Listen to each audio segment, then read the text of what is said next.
29 juillet 1928. Signification de la bénédiction et du signe de la croix. Mes jours deviennent plus longs et plus amers à cause de la privation de mon doux Jésus. Les heures sont des siècles, les jours n'en finissent plus, et lorsque je fais mes rondes dans la création, je veux inviter tout le monde à pleurer celui qui, fuyant loin de moi, me laisse seul et abandonné à mon dur martyre, de vivre comme si je n'avais pas de vie, parce que celui qui formait ma vie véritable n'est plus avec moi. Alors, dans mon amertume, je demande au soleil de verser des pleurs de lumière pour exciter la compassion de Jésus, afin qu'il revienne vers sa petite exilée. Je demande au vent d'avoir des larmes de gémissement et de cris pour assourdir Jésus de son puissant empire, afin de le forcer à venir. Je demande à la mer de m'aider en convertissant toutes ses eaux en larmes, afin que par le murmure de ses pleurs et avec ses vagues tumultueuses, elle puisse créer un tumulte dans son divin cœur, et qu'il se résolve rapidement à me rendre sa vie, mon tout. Mais qui peut dire toutes mes sottises? Je cherchais l'aide de tous pour faire revenir mon Jésus, mais il ne voulait pas, et je continuais ma ronde dans son adorable volonté, et suivant tous ses actes lorsqu'il était sur terre, je m'arrêtais, alors que Jésus était en train de bénir les enfants, de bénir sa céleste maman, de bénir les foules, etc. Et je priais Jésus de bénir sa petite fille, qui en avait tant besoin. Et lui, se manifestant en moi, levant la main pour me bénir, me dit: « Ma fille, je te bénis de tout mon cœur, dans ton âme et dans ton corps, que ma bénédiction soit la confirmation de notre ressemblance en toi. Ma bénédiction confirme en toi ce que la divinité a fait dans la création de l'homme, c'est-à-dire notre ressemblance. Tu dois savoir qu'au cours de ma vie mortelle, en tout ce que j'ai fait, j'ai toujours béni. C'est le premier acte de la création que j'ai rappelé sur les créatures, et afin de le confirmer, j'ai invoqué le Père, le Verbe et le Saint-Esprit. Ce sont les sacrements mêmes qui sont animés par ces bénédictions et invocations.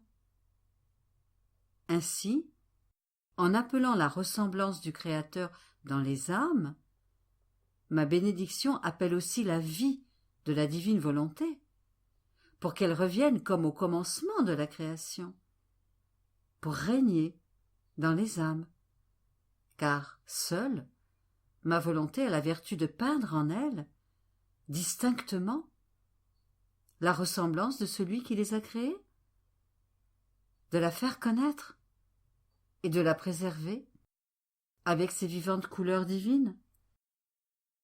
Tu vois donc ce que signifie la bénédiction. Elle est la confirmation de notre œuvre créatrice, car l'ouvrage que nous faisons une fois est si plein de sagesse, de sublimité et de beauté, que nous aimons le répéter toujours. Et si notre bénédiction n'est rien d'autre que le soupir de notre cœur, qui voit son image restaurée dans les créatures, ainsi que la répétition de notre confirmation de ce que nous voulons faire, le signe de la croix que l'Église enseigne aux fidèles n'est rien d'autre que la demande de notre ressemblance de la part des créatures. Ainsi, faisant écho à notre bénédiction, il répète: au nom du Père et du Fils et du Saint-Esprit. Par conséquent, sans le savoir, l'Église et tous les fidèles s'harmonisent avec le Créateur éternel, et tous veulent la même chose. Dieu, en bénissant et en prononçant les paroles Père, Fils et Saint-Esprit, veut donner sa ressemblance. La créature le demande par le signe de la croix qu'elle fait en prononçant les mêmes paroles. 2 août 1928. Comment la sortie de ces écrits est la volonté absolue de Dieu. L'œuvre de rédemption et le royaume du divin fiat sont liés. Le chant de la divine volonté. Explication. Je m'inquiétais à propos de ces saints écrits. La pensée de leur publication est toujours pour moi un tourment. Et tous ces incidents qui surviennent, tantôt ceci, tantôt cela, cela me fait souvent penser que ce n'est peut-être pas la volonté de Dieu qu'ils soient publiés. Autrement, tout cela n'arriverait pas. Qui sait si le Seigneur veut mon sacrifice par écrit et que par ces faits, il veut m'épargner une douleur si grande que la seule pensée que je pourrais m'opposer à la divine volonté me fait dire « Fiat, fiat ». Mais pendant que je pensais cela, mon toujours aimable Jésus se manifesta en moi et me dit « Ma fille, la volonté de Dieu, que les écrits de la divine volonté soient mis au jour, est absolue. Et elle triomphera de tous les incidents qui pourront survenir, quels qu'ils soient. Et même si cela devait prendre des années et des années, elle saura disposer toutes choses pour que sa volonté absolue soit faite. Le temps où les écrits seront mis au jour dépend du moment où les créatures elles-mêmes se disposeront à recevoir un si grand bien, et de ceux qui doivent se charger d'être ces crieurs et de faire le sacrifice afin d'amener la nouvelle ère de paix, le nouveau soleil, qui dispersera tous les mauvais nuages. Si tu savais combien de grâce et de lumière j'ai préparé pour ceux que je vois disposés à s'en charger. Ils seront les premiers à sentir le baume, la lumière, la vie de mon fiat. Vois comment je tiens tout près dans mes mains les vêtements, les aliments, les ornements, les dons pour ceux qui doivent s'en occuper. Mais je regarde pour voir ceux qui sont vraiment disposés, de façon à pouvoir les investir des prérogatives nécessaires pour un travail si saint que j'aime tant et que je veux qu'ils fassent. Mais je dois également te dire, malheur à ceux qui y sont opposés ou qui pourraient y faire obstacle. Quant à toi, ne change rien, pas même une virgule, de ce qui est nécessaire pour préparer le royaume de ma divine volonté, afin qu'en préparant ce qu'il faut pour donner ce grand bien aux créatures, il ne manque rien de ma part, ni de la tienne, et que, dès que les créatures s'y disposeront, elles puissent trouver tout en place, et tout ce qui leur est nécessaire. N'est-ce pas ce que j'ai fait dans l'œuvre de la rédemption? J'ai tout préparé, j'ai tout souffert, et en dépit des nombreuses circonstances adverses que j'ai rencontrées, mes apôtres, eux-mêmes hésitants, indécis et timides au point de s'enfuir, lorsqu'ils m'ont vu aux mains des ennemis, laissés seuls, sans le bien de voir un fruit quelconque, lorsque j'étais sur terre. En dépit de tout cela, je n'ai rien négligé de ce qui était nécessaire pour que l'œuvre de la rédemption soit complète, afin que lorsqu'ils ouvriraient les yeux pour voir ce que j'avais fait, ils trouveraient tout le bien pour être rachetés, et que rien ne leur manque pour recevoir le fruit de ma venue sur terre.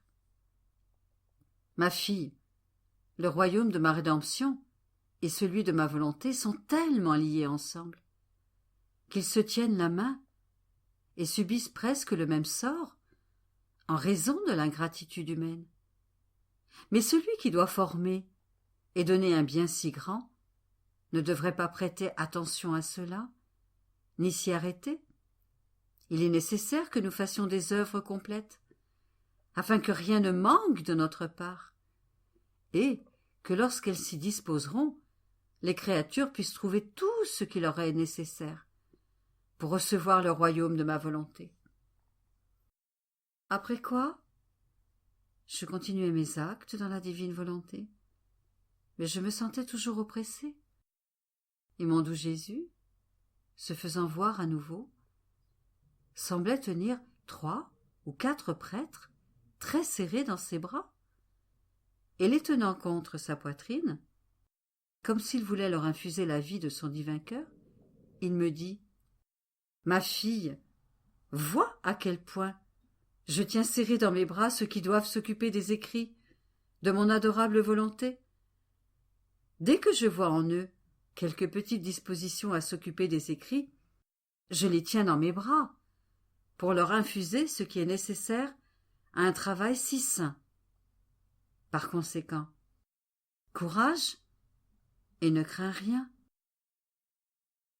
Après quoi, il se fit voir en moi, et je vis dans les profondeurs de mon être un champ très étendu, non pas de terre, mais d'un cristal très pur. Tous les 2 ou 3 pas dans ce champ, il y avait un enfant Jésus entouré de lumière. Oh, comme ce champ était beau avec tous ses enfants! Chacun avait son propre soleil, radieux et merveilleux, tout à lui. J'étais surprise de voir tant de Jésus dans les profondeurs de mon âme. Chacun d'eux jouissait de son propre soleil. Et mon doux Jésus, voyant ma surprise, me dit « Ma fille, ne sois pas surprise. Ce champ que tu vois est ma divine volonté, et les nombreux Jésus que tu vois sont mes vérités concernant mon fiat. En chacune d'elles se trouve une de mes vies qui, formant un soleil radieux, s'entoure de lumière, afin de répandre ses rayons infinis pour faire connaître que je suis la source jaillissante de mes vérités. Vois combien de vies je manifeste. Les vérités que je te fais connaître sont autant de vies manifestées par la source même de ce soleil, et non pas juste une simple lumière. Et je suis resté parmi elles, afin que tous puissent sentir la force, la vertu créatrice de ces vérités. Et j'aime chacune autant que je m'aime moi-même. Et quiconque ne voudrait pas reconnaître ma vie, mon soleil, ma vertu créatrice dans ces vérités sur mon fiat, serait aveugle ou aurait perdu le bien de l'entendement. Aussi, ce devrait être pour toi une grande consolation que de posséder en toi autant de vie que de vérité que je t'ai manifestée. Par conséquent, reconnais ce grand bien. Je ne pourrais te confier un plus grand trésor. Et ne t'inquiète pas, le soleil saura trouver sa voie, et comme il est lumière, personne ne pourra empêcher sa marche. Puis, il ajouta, avec un accent plus tendre, « Ma fille, notre adorable Majesté aime tant la créature que nous mettons notre vie à sa disposition pour faire qu'elle devienne semblable à nous. Nous plaçons notre vie devant la créature afin qu'en la prenant pour modèle, la créature puisse imiter notre vie et former des copies de son Créateur.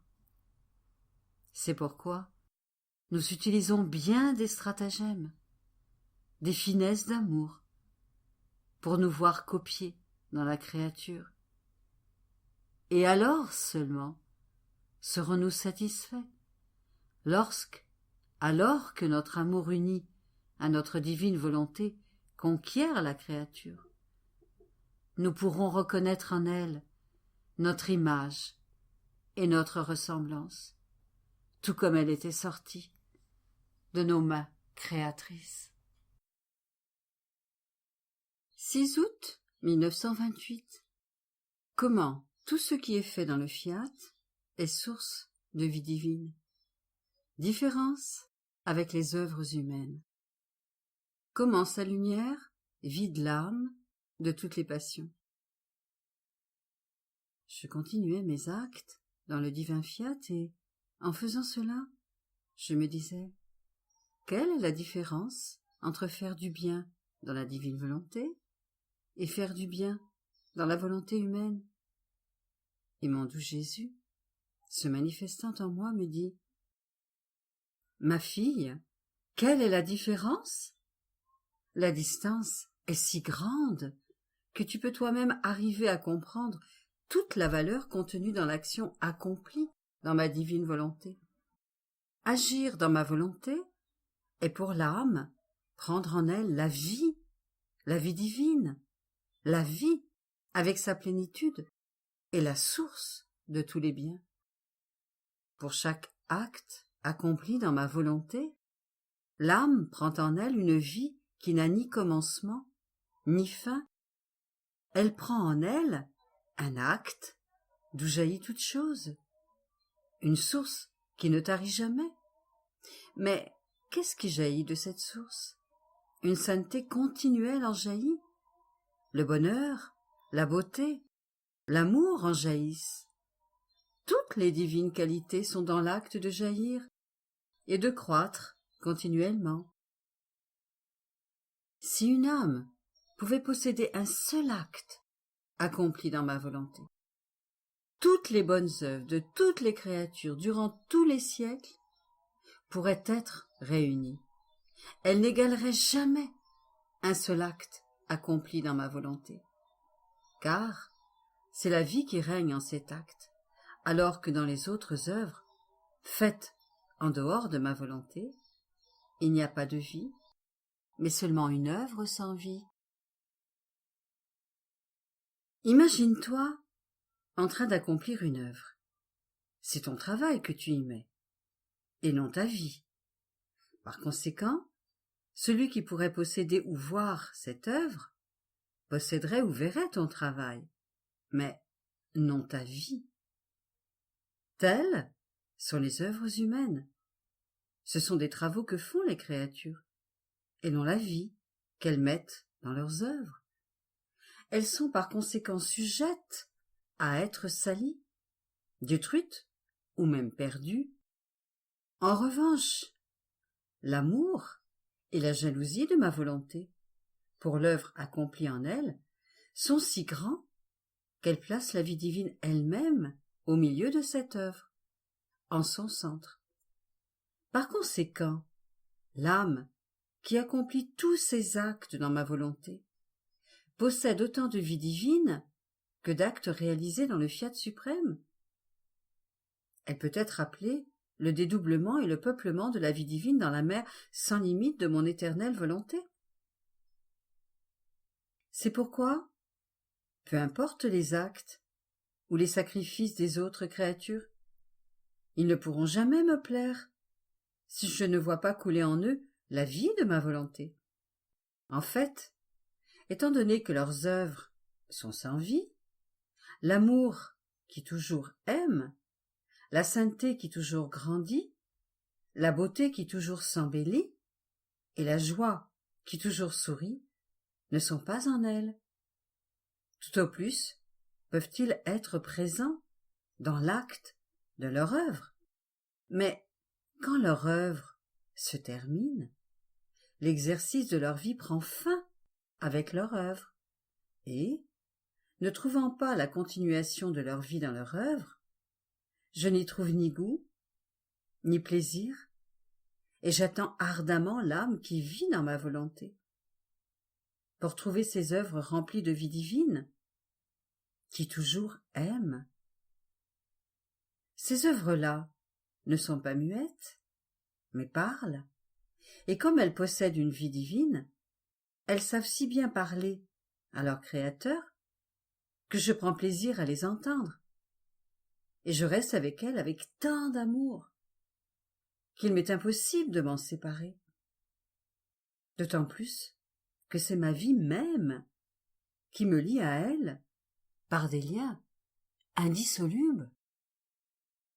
Oh, si tu savais la grandeur du bien de t'avoir appelé à vivre dans ma volonté, les prodiges, les richesses infinies que tu peux prendre, l'amour avec lequel ton Jésus est attiré à t'aimer, tu serais plus attentive et plus reconnaissante, et tu souhaiterais avec ardeur que mon fiat soit connu et forme son royaume parmi les créatures. Car lui seul peut être le semeur de vie divine dans la création. Je continuai ensuite mon abandon dans le fiat, et mon esprit s'égarait à la vue de son immensité, de sa lumière qui revêt tout, de sa puissance qui accomplit tout, de sa sagesse qui ordonne et dispose toutes choses. Mon pauvre petit esprit voulait prendre beaucoup de choses de cette lumière et de cette mer infinie, mais je ne pouvais ramasser que quelques gouttes, et de plus en des termes qui n'étaient pas humains, mais divins, et que ma petite capacité était incapable de mettre en parole. Mais alors que j'étais immergé dans cette mer de lumière, mon bien-aimé Jésus, se faisant voir dans cette lumière, me dit : « Ma fille, ma volonté est lumière, et la vertu et la prérogative de cette lumière est de vider de toute passion l'âme qui se laisse dominer par elle. En fait, sa lumière se place en son centre, et avec sa chaleur et sa lumière vivifiante, la débarrasse de tout poids humain, vivifie et convertit toute chose en semence de lumière, formant dans l'âme la vie nouvelle, sans aucune semence de mal, entièrement pure et sainte, comme elle est sortie de nos mains créatrices, de telle sorte que cette heureuse créature ne peut craindre de faire du mal à qui que ce soit.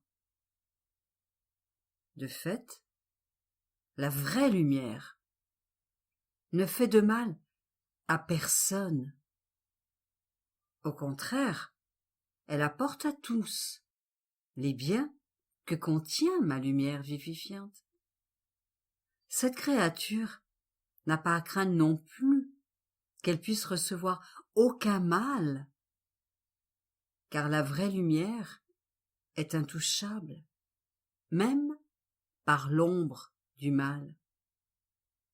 Par conséquent, elle n'a rien d'autre à faire que de profiter de son bonheur et répandre sur tous la lumière qu'elle possède. 12 août 1928. L'âme qui vit dans le divin fiat s'élève jusqu'aux actes de l'Adam innocent et possède la vertu universelle. Comment le fiat est ordre! Combien est précieuse la vie de l'âme qui vit en lui! Je continuais ma ronde dans la création, et je m'arrêtais tantôt ici, tantôt là, pour suivre et regarder ce que Dieu avait fait dans la création. Arrivé à ce qu'Adam avait fait dans son état d'innocence, je me disais : comme je voudrais pouvoir faire ce que notre Père a fait dans son état d'innocence, afin de pouvoir moi aussi aimer et glorifier mon Créateur, comme il l'a fait dans l'état originel de la création. Et mon bien-aimé Jésus, se manifestant en moi, me dit : Ma fille, dans son état d'innocence, possédant la vie de ma divine volonté, Adam possédait la vie et la vertu universelle. Par conséquent, je trouvais la vie de tous et de toutes choses centralisée dans son amour et dans ses actes, et tous les actes étaient unifiés. Pas même mes œuvres n'étaient exclues de son acte. Je trouvais tout dans les actes d'Adam. Je trouvais toutes les nuances de beauté, la plénitude de l'amour, une maîtrise admirable et inatteignable et donc toute chose et toute créature. Or, celle qui vit dans ma volonté s'élève jusqu'à l'acte d'Adam innocent, et faisant sienne la vie et la vertu universelle, elle fait sien son acte. Plus encore, elle s'élève jusque dans les actes de la Reine du ciel, dans les actes mêmes de son Créateur. Et en s'écoulant dans tous les actes, elle se centralise en eux et dit « Tout est à moi, et je donne tout à mon Dieu. Tout comme sa divine volonté est mienne, tout m'appartient également. Tout ce qui en est sorti. N'ayant rien en propre, avec son fiat, j'ai tout, et je peux donner Dieu à Dieu. Oh, combien je me sens heureuse, glorieuse, victorieuse dans l'éternelle volonté. Je possède tout, et je peux tout donner, sans rien épuiser de mes immenses richesses. Il n'y a donc pas un acte, au ciel comme sur la terre, dans lequel je ne trouve une âme vivant dans ma volonté. Je continuai ensuite à suivre les actes du divin fiat, et mon toujours aimable Jésus ajouta « Ma fille, ma volonté est ordre, et elle place son ordre divin dans l'âme où elle règne. Et en vertu de cet ordre, la créature ressent de l'ordre dans ses pensées, dans ses paroles, dans ses œuvres et dans ses pas. Tout est harmonie. Cette divine volonté maintient l'ordre dans toutes les œuvres sorties de l'être suprême, de telle sorte qu'elles sont reliées ensemble, au point d'être inséparables. Bien que chaque œuvre ait son office distinct, en vertu de cette œuvre, l'union entre elles est telle que l'une ne pourrait ni agir, ni vivre sans l'autre. D'autant plus que la volonté qui les meut et leur donne la vie est une. De la même manière, en vertu du fiat, l'âme ressent en elle l'ordre de son Créateur, et elle se voit tellement liée et unie à lui qu'elle se sent inséparable de son Créateur et transfusée en lui. Elle a le sentiment d'être ciel, et elle sent les étoiles qui ornent son ciel merveilleux couler dans l'ordre de ses actions, de ses paroles, de ses pensées et de ses pas. Elle a le sentiment d'être soleil et veut courir donner à tous la lumière. Elle se sent terre et jouit des magnifiques floraisons et des merveilleux spectacles de sa mère de grâce qui coulent dans son âme.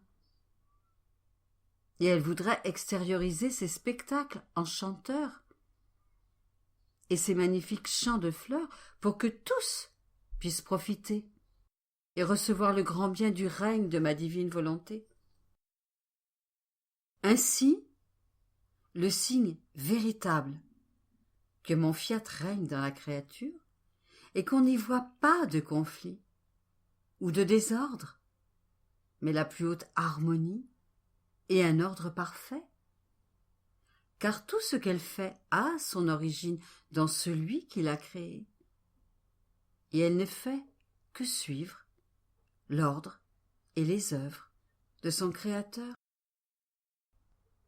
Et il poursuivit en disant « Par conséquent, ma fille, la vie de celle qui laisse mon adorable volonté vivre en elle est pour moi si précieuse et si frappante et d'une beauté si rare qu'il est impossible d'en trouver une semblable. Je ne vois rien qui sorte d'elle, sinon nos œuvres. Si cela était nécessaire à notre gloire et à notre inextinguible amour, elle formerait pour nous un nouveau ciel et la création tout entière, écoulant en elle les œuvres de rédemption et de sanctification.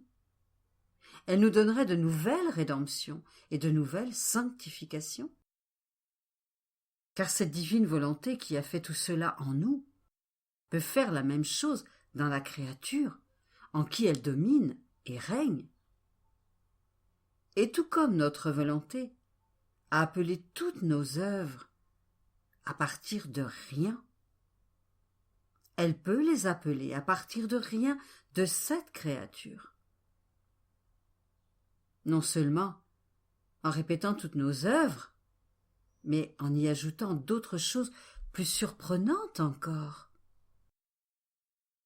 Et nous, notre être suprême, sachant que cette créature peut tout nous donner, en vertu de notre fiat, nous nous sentons glorifiés et aimés, comme si en vérité elle les faisait pour nous, car nous ne voyons pas seulement en elle ce qu'elle fait pour nous, mais aussi ce qu'elle peut faire pour nous. Tu vois donc combien de choses précieuses elle enferme, combien elle est étonnante dans toutes ses actions.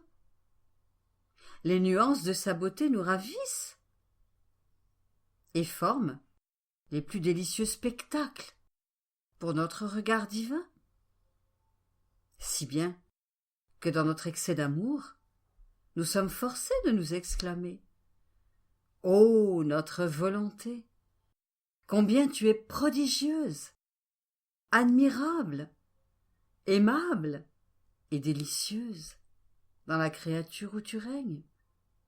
Elle est le voile sous lequel, en te cachant, tu prépares les spectacles les plus merveilleux et les plus ravissants pour notre plaisir.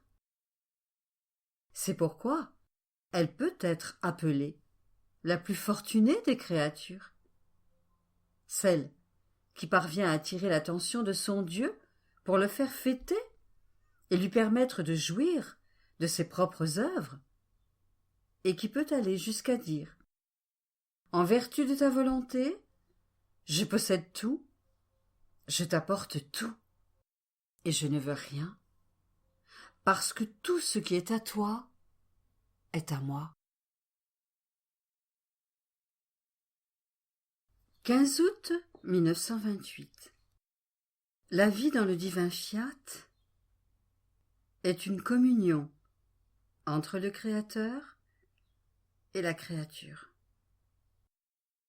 La Vierge, son insurpassable gloire, la sainteté de la divine volonté sera connue au ciel. Mon abandon dans le fiat est continuel. Il me semble que je veux être dans tous ces actes, soit comme participante, ou au moins comme spectatrice de ce qu'il fait. En fait, étant donné que la volonté éternelle possède l'acte incessant, sa nature est d'agir toujours, de ne jamais cesser d'opérer. Et comme je suis une petite enfant, elle est heureuse que je sois avec elle, d'une manière ou d'une autre, pourvu que je reste là. Et en poursuivant ma ronde dans toute la création, je me disais, est-il nécessaire? Jésus veut-il réellement que j'aille partout, faire ma ronde? Et mon bien-aimé Jésus, se manifestant en moi, me dit, ma fille, vivre dans ma divine volonté, c'est se laisser trouver par Dieu en chaque chose créée, afin que l'être suprême puisse trouver dans toutes ses œuvres celle qu'il aimait, qu'il a appelée par amour à partir de rien, et pour qui il a créé une si grande variété d'œuvres magnifiques et merveilleuses. S'il ne te trouvait pas en chacune de ses œuvres, il lui manquerait l'écho de ton amour, de ta gratitude. Et dans les œuvres où tu n'aurais pas fait ta ronde, ce serait comme s'il ne les avait pas faites pour toi. Alors que notre but, en t'appelant à vivre dans notre divine volonté, est précisément celui-ci. Pour nous, te trouver dans nos œuvres, et pour toi, nous trouver en chaque chose créée. Toi, qui nous donnes ton petit amour. Nous, qui te donnons le grand amour que nous avions en créant tant de choses, et unissant ton amour avec le nôtre, pour n'en former qu'un seul, afin de pouvoir dire, comme elle nous aime, la petite fille de notre divine volonté. Autrement, notre amour et nos œuvres resteraient sans la compagnie de celles pour qui nous les avons créées. Alors que vivre dans la divine volonté est une communion entre le Créateur et la créature, devenant inséparables. Là où est l'un, l'autre se trouve lui aussi. Et la créature a sa petite place dans tout ce que Dieu fait. Ne veux-tu pas trouver ta petite place dans toutes les œuvres de création et de rédemption? Par conséquent, continue ton envol et laisse-toi transporter dans les bras de mon fiat. Il prendra soin de placer la petite nouveau-née dans chacune de ses œuvres. Après quoi, je pensais accompagner la reine souveraine quand elle fut enlevée au ciel et mon doux Jésus, se manifestant en moi, comme s'il chantait les louanges de sa céleste mère, me dit « Ma fille, la gloire de la maman du ciel est insurpassable. Personne, dans les régions célestes, ne possède ces mères de grâce et de lumière, ces mères de beauté et de sainteté, ces mères de puissance, de science et d'amour. Et de plus, elle possède ces mères dans la mer infinie de son Créateur. Les autres habitants de la patrie bienheureuse possédant tout au plus quelques petites rivières, quelques petites gouttes, quelques petites fontaines. Elle est seule, car seule elle a vécu dans le divin fiat. La volonté humaine n'a jamais trouvé place en elle. Sa vie fut toute de divine volonté. En vertu de cette volonté, elle centralisait toutes les créatures en elle-même, les concevant dans son cœur maternel, multipliant autant de fois son Fils Jésus pour le donner à chaque créature qu'elle avait conçue dans son cœur virginal.